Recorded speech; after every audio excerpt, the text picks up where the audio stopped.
안녕하세요. 지호석 선생님입니다. 이제 기말고사가 얼마 안 남았죠? 짧게는 일주일, 길게는 2주일 남은 기말고사 준비 잘 하시고 기말고사 끝나고 다가오는 여름방학도 의미있게 준비하셨으면 좋겠습니다. 오늘은 수학 1에서 많은 학생들이 힘들어하는 원리합계에 대해서 짤막하게 이야기를 해보는 시간 가져보도록 하겠습니다. 이 원리합계랑 관련된 개념이 전체적인 그림을 이해하는 것도 중요하지만 결국 우리가 적금을 집어넣었을 때 등비수열의 합의 관점에서 얘네들을 어떻게 간단하게 정리를 하는가 포인트를 짚는 게 중요한 내용이기 때문에 문제에 주어진 상황을 보고 포인트를 짚는 방법에 대해서 오늘 간략하게 이야기를 해보려고 합니다. 선생님 강의가 항상 그렇듯 기본적인 내용은 교과서에도 잘 정리가 되어 있으니까 이 원리합계랑 관련된 전체적인 그림은 교과서에 나와 있는 내용을 잘 참고를 했으면 좋겠어요. 그럼 일단 본격적인 원리합계에 대한 이야기를 하기 전에 많은 학생들이 이 예금하고 적금에 대한 기본적인 정의를 잘 모르는 것 같아서 예금하고 적금에 대해서 간단하게 이야기를 해보도록 할게요. 이건 수학이라기보다는 사실 상식적인 내용인데 우리가 은행에서 돈을 집어넣을 때 이 예금 상품이라는 거랑 적금 상품이라는 거는 차이가 예금 같은 경우에는 한 번만 우리가 돈을 집어넣고 이제 주어진 기간 동안 이자를 불리는 상품인 반면에 이 적금 같은 경우에는 우리가 정기적으로 매달 혹은 매년 정기적으로 돈을 집어넣어서 이제 전체적인 원리합계를 계산을 하는 방법이다 보니까 예금 같은 경우에는 한 번 집어넣은 원금에 대해서 이제 이자 계산을 하면 되기 때문에 교과서에서도 단리법이랑 복리법에 대한 이야기가 나올 거예요. 근데 이 단리법이라는 거는 지금 현재는 사용하지 않는 이자 계산 방법이기 때문에 그냥 개념적으로만 얘가 원금에다가만 이자를 고려를 하고 추가로 들어오는 이자에는 따로 이자를 고려하지 않다 보니까 등차 수열하고 관련된 개념이구나 정도로만 기억을 해주면 좋을 것 같고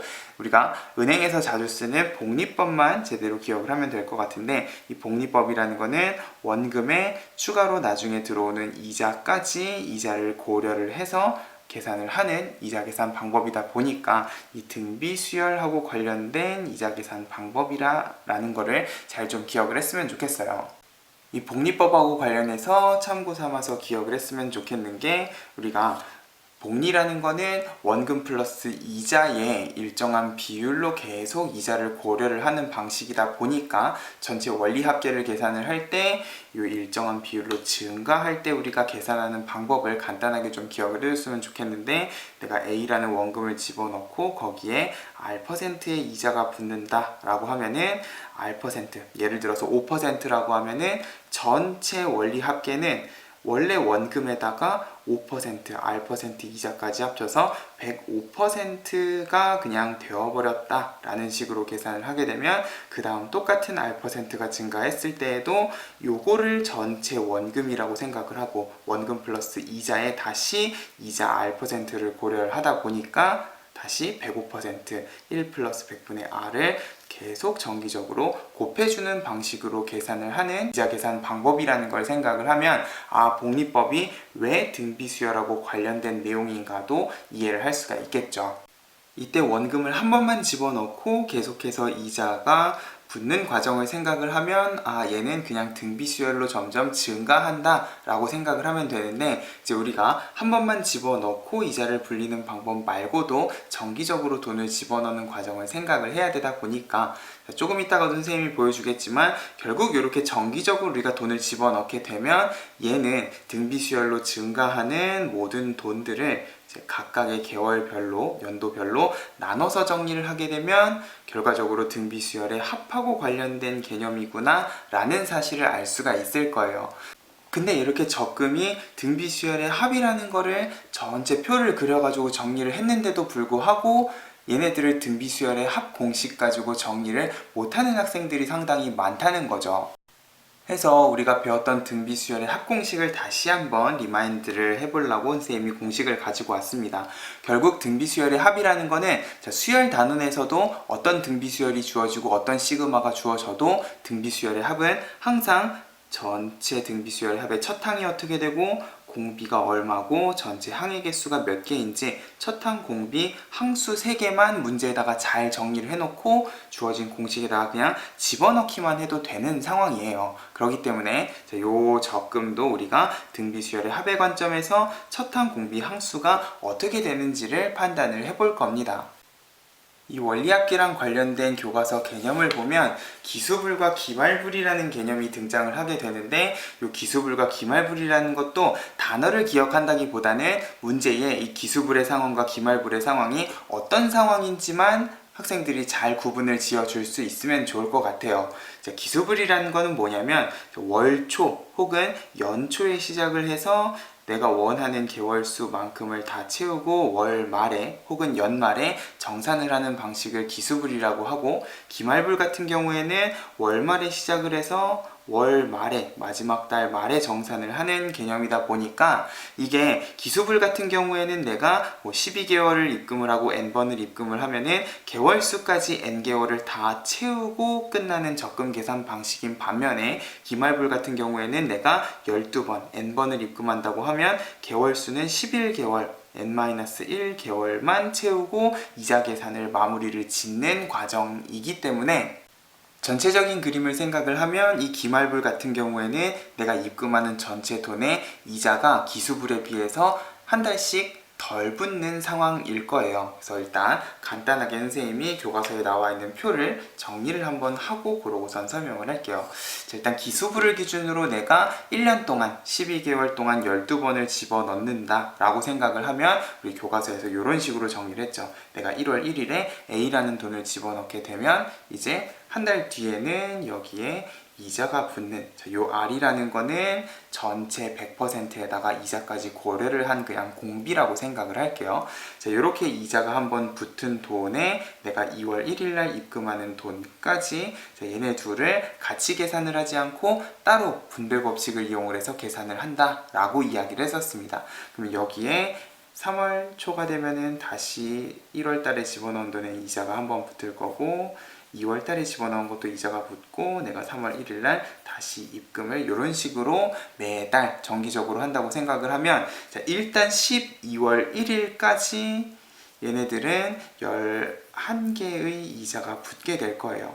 자, 1월 1일에서 12월 1일까지는 아직 11개월밖에 지나지 않은 상황이죠. 그러면 2월 달에 집어넣은 돈은 이자가 10번 붙을 거고, 3월 달에 집어넣은 돈 이자가 9번 해가지고 이런 식으로 12월 초까지 내가 돈을 집어넣게 되면, 여기에서 이제 12월 31일까지 우리가 한 달을 더 기다리는 과정이 기수불에는 포함이 되어 있다는 거죠. 그러면 1월 달에 집어넣은 돈은 이자가 12번을 꽉 채워서 다 붙게 될 것이고, 이런 식으로 이자가 11번, 이자가 10번 해서 내가 12월 1일에 집어넣은 돈까지 이자가 한 번 붙은 식으로 전체 원리 합계가 정리가 될 겁니다.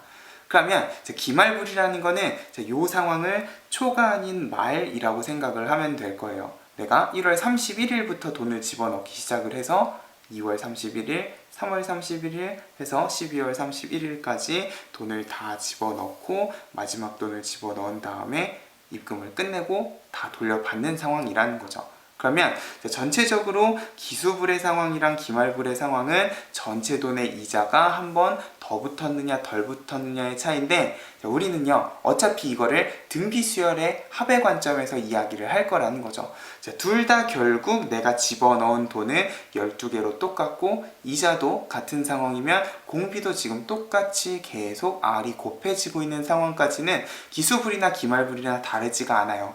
근데 우리가 등비수열의 합을 구할 때 첫째 항을 계산을 하는데, 첫째 항 같은 경우에 우리가 여기서부터 계산을 하는 것보다는 제일 마지막에 집어넣은 돈부터 계산을 하는 게 편하겠죠. 그러면 기수불 같은 경우에는 시작하는 돈이 내가 제일 마지막에 집어넣은 돈에 이자가 한번 붙은 상황이라고 생각을 하면 될 거고, 기말불 같은 경우에는 내가 제일 마지막에 집어넣은 돈에 이자가 안 붙은 상태에서 계산이 끝나고 등비수열의 합 계산을 하면 되는 상황이구나, 요것만 잘 판단을 해주면 될 거라는 거죠. 그래서 결국 선생님이 여기에다가도 정리를 해놨는데, 등비수열의 합의 관점에서는 우리가 첫 항 공비, 항수 3개만 잘 정리를 하면 되기 때문에 결국 기수불이랑 기말불은 내가 제일 마지막에 집어넣은 돈, 등비수열의 합의 관점에서 첫 항에 해당하는 돈의 이자가 붙어있는지 안 붙어있는지 상황만 문제 조건에서 잘 판단을 해주면 될 거라는 거예요. 자, 공식의 관점에서 이런 식으로 정리하는 학생도 있을 겁니다. 기수불이랑 기말불 같은 경우에는 결국 등비수열의 합의 관점에서 전체 내가 집어넣은 돈에 똑같이 이자가 한 번씩 더 붙어있는 상황이라고 생각을 해도 될 건데, 우리가 등비수열의 합을 구할 때는 이런 식으로 계산을 하지 않기 때문에 항상 주어진 상황에 첫 항 그리고 공비 항수 요 3가지를 잘 구분을 지어주면 된다는 거죠. 결국 기수불의 상황에서는 시작하는 항이 R이 한번, 이자가 한번 붙은 요 돈을 첫 항이라고 생각을 할 거고, 기말불 같은 경우에는 이자가 붙지 않은 요 마지막 돈을 우리가 첫 항이라고 생각을 하면 공비랑 항수는 정확히 똑같은 상황이기 때문에 요 세 가지 정보를 여기에다가 집어넣고 그냥 등비수열의 합 계산을 해주면 되는구나 라고 생각을 해주면 된다는 거예요. 어떤 느낌인지 알겠죠? 결국 우리가 원리합계랑 관련된 문제를 풀고 싶다고 하면 전체적인 표를 그리는 게 아니라, 이건 문제를 풀 때마다 우리가 표를 그릴 수는 없기 때문에 결국 주어진 상황에 내가 마지막에 집어넣은 돈의 이자가 붙는지 안 붙는지 상황만 잘 기억을 해주면 될 건데, 이쯤 되면 많은 학생들이 궁금해하는 것 중에 하나가 그러면 말에 집어넣고 말에 받는 게 뭔가 좀 이상하다라고 이야기를 하는 학생들이 많아요. 마지막에 돈을 집어넣자마자 돌려받는 상황은 뭔가 적금에서는 이상한 상황이라는 거죠. 근데 사람이 가끔 돈을 넣다 보면은 마지막 달을 다 채우지 않고 이 적금을 해지하고 싶은 마음이 들 때가 있어요. 그러면 안 되는 거기는 한데, 실제로 은행에서도 이렇게 기말불 방식으로 적금을 집어넣는 상품은 존재를 하지 않습니다. 자, 그러면 이 기말불이라는 거는 적금의 상황이 아니라 우리가 제일 마지막에 넣은 돈에 이자를 고려하지 않는, 적금이 아닌 다른 상황에서 활용을 해줄 수 있어야 된다는 거예요. 그래서 지금 교육과정에서는 이 내용이 빠진 내용이기는 하지만 우리가 원리합계 계산을 하다 보면은 돈을 갚는 문제라던가 아니면 이 연금을 한꺼번에 받는 문제에서 이런 기말불의 상황이 등장을 하게 된다는 겁니다. 일단 첫 번째로 우리가 할부로 돈을 갚는 상황을 생각을 하면 이 돈을 갚는 상황이 정확히 우리가 앞에서 이야기했던 기말불의 상황하고 똑같은 상황이에요. 등비수열의 합의 관점에서 내가 할부금을 내는데 마지막에 돈을 갚는 것까지 이자를 고려를 하진 않죠. 내가 마지막에 돈을 집어넣으면 그 할부는 끝이 나게 된다는 거예요. 그래서 우리가 이렇게 돈을 갚는 문제에서 기말불의 상황이 등장을 하면 우리가 돈을 갚는 전체 금액에는 첫 항의 이자를 고려하지 않은 기말불의 원리 합계를 이렇게 정리를 해주면 될 거예요. 자, 근데 이 돈을 갚는 상황에서는 한 가지를 더 고려를 해줘야 되는 게, 내가 갚는 돈에 이자를 붙인다라는 상황도 뭔가 이상한 상황이라는 거죠. 원래는 내가 갚아야 되는 돈에 이자가 붙어야 되는 상황인데 여기에도 당연히 이자가 붙어야 되겠지만 내가 갚는 돈에 이자가 붙는다는 거는 도대체 어떤 상황인가도 일단 생각을 좀 하고 이 공식을 썼으면 좋겠어요. 이것도 마찬가지로 표로 한번 정리를 해볼게요. 우리가 돈을 12개월 할부로 갚아야 되는 상황이면 내가 만약에 1월 1일 날 어떤 물건을 사서 A라는 금액으로 12개월 할부를 하겠습니다 하면 사자마자 우리가 돈을 바로 갚지는 않을 거기 때문에 요 2월 초는 1월 말 정도로 생각을 해도 상관이 없을 거예요. 1월 31일이나 2월 1일이나 다음 달부터 내가 돈을 갚아나가는 상황을 생각을 하면 이미 이 빌린 돈 A는 한 달의 시간이 흘렀기 때문에 이자가 한번 붙어야 되고, 여기에 내가 이제 2월 초부터 돈을 갚기 시작을 한다고 하면은 이제 A라는 금액이 전체 금액에서 빠지게 될 겁니다. 요거를 한꺼번에 계산을 한번 해보게 되면은 일단 전체적으로 내가 갚아야 될 돈을 한번 갚고 나면은 요게 그 다음 달에 이자가 붙는 상황을 생각을 하면 될 거예요. 자, 결국 이것도 내가 이자를 빠진 금액에까지 남는 돈에 이자를 고려를 한다. 다른 말로 하면 요 돈하고 요 돈에 같이 이자가 붙는다라고 생각을 하면 이런 상황이라는 거죠. 결국 AR에 A를 빼고 여기에 이자가 붙는다고 하면 마찬가지 우리가 앞에서 등비수열의 합을 가지고 정리를 했던 것처럼 갚아야 될 돈하고 갚은 돈을 따로 정리를 하게 되면 여기에도 이자가 이렇게 붙을 거고 이미 내가 낸 돈은 빠진 금액에서 이자가 이렇게 붙는다 라고 생각을 하면 내가 갚아야 되는 돈에도 이자가 붙지만 내가 이미 갚아버린 돈에도 마치 이자가 붙는 것 같은 느낌의 계산이 되게 된다는 거죠. 그러고 내가 여기에 다시 3월 1일 날 A라는 돈을 갚게 되면 이제 얘네들이 한꺼번에 남는 돈은 결국 이만큼일 거기 때문에 여기에 이자가 한 번 더 붙는다고 하면 원래는 남는 돈에 이자가 붙는 거지만 마치 내가 미리 낸 돈에도 이자가 붙는 것 같은 느낌으로 이 상환의 원리 합계 계산이 이루어진다는 거예요. 그래서 내가 돈을 갚을 때에는 내가 갚은 돈에도 이자가 붙는데 결국 이런 식으로 12월 31일에 내가 12번째 마지막 돈을 갚게 되면 이 전체 금액하고 내가 갚아야 되는 돈에 쭉 12번의 이자가 붙은 요 금액하고 같아야지만 할부 계산이 끝나게 되겠죠. 해서 우리가 낸 돈에다가도 이자를 고려를 하지만 갚아야 될 돈도 마찬가지로 흘러간 시간만큼의 이자를 고려를 해야 된다라는 거를 생각을 하면서 이 상환의 과정이 기말불의 상황하고 똑같은 상황이구나 라고 기억을 해줬으면 좋겠어요.